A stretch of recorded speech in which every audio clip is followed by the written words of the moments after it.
हमहू अपने नैहर के दुलारी हो बलमुआ। हमहू अपने नैहर के दुलारी हो बलमुआ।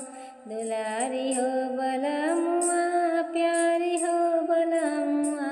हमहू अपने नैहर के प्यारी हो बलमुआ। कैसे के सासु हमसे गोड़वा दबवलू। कैसे के सासु हमसे गोड़वा दबवलू। गोड़वा दबवलू हो बहिया दबवलू। हमहू अपनी माई के दुलारी हो बलमुआ।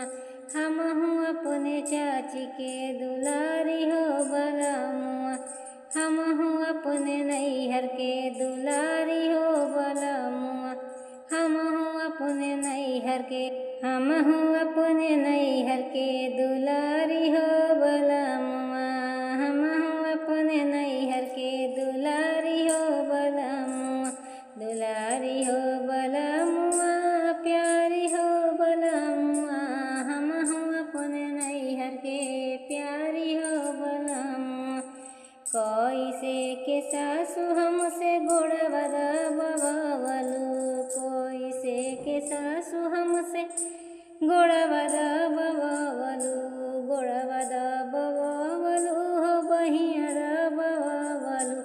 हमहू अपनी माई के दुलारी हो बलमुआ।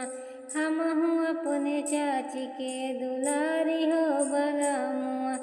हमहू अपने नैहर के दुलारी हो बलमुआ।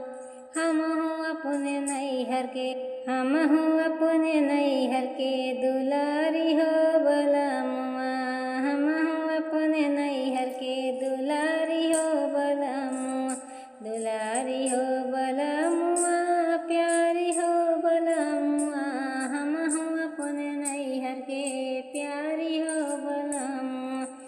कैसे के सासु हमसे गोड़वा दबवलू। कैसे के सासु हमसे गोड़वा